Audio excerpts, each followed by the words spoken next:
You can drink all kinds of stuff when you're on a diet. You can drink water, you can drink protein shakes, you can drink coffee, but can you drink alcohol?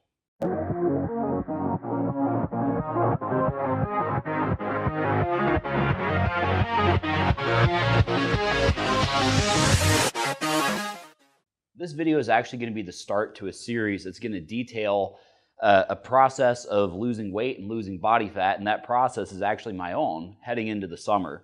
And so there's a lot of things that people may or may not know when it comes to weight loss, especially with different myths that we've heard our whole lives, and a lot of things that you might think of being taboo, like can you actually drink beer or have different types of alcoholic beverages and still make progress in your body fat loss journey. So this is what we're going to talk about today. Can you include it? How do you do it?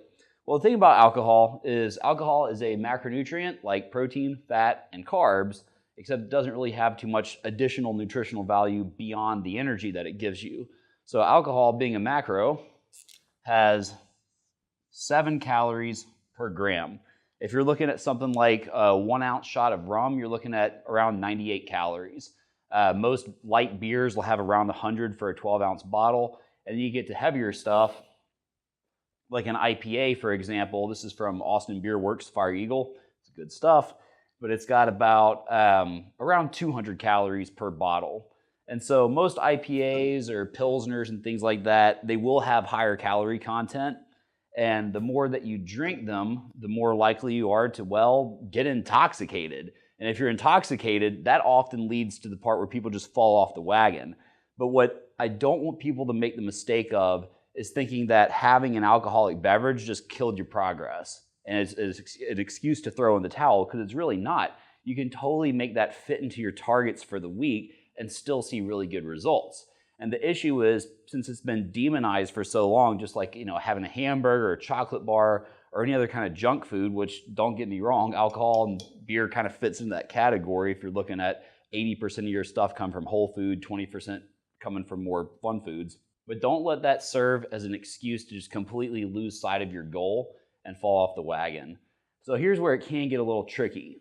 Obviously, having 7 calories per gram, alcohol has a lot of energy and it's a liquid, so it's not going to be very filling. So if you're on low calories, it's going to be kind of difficult to fit in alcoholic beverages into your diet and expect not to go over on your totals. And of course, if you're getting intoxicated, you're much more likely to wander into a Whataburger or an In-N-Out at 3 a.m. and go to town on some French fries, onion rings, and double patty melts. So as you can imagine, that would throw in a ton of extra calories to what you're taking in and really sabotage your progress and really put you back.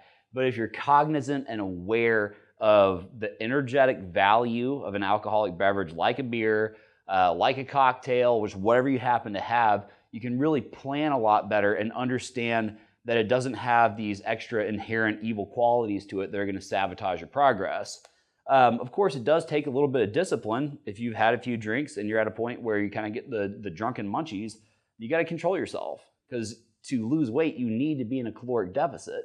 And this is what, on average, I was able to sustain over the past 7 days during this check-in period.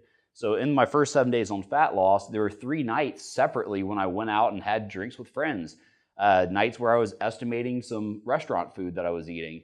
And being on fat loss, you want to tend to kind of overestimate, and that helps you out a little bit in terms of continually progressing towards your goal.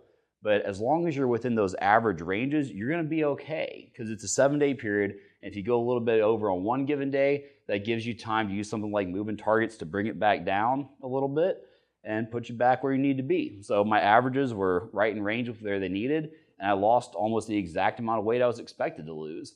And so as a result, I was able to do several things that should have been impossible by most people's preconceived notions of what a diet is, and continue seeing results even as early as my first week, doing a lot of things that most people would consider wrong or failures.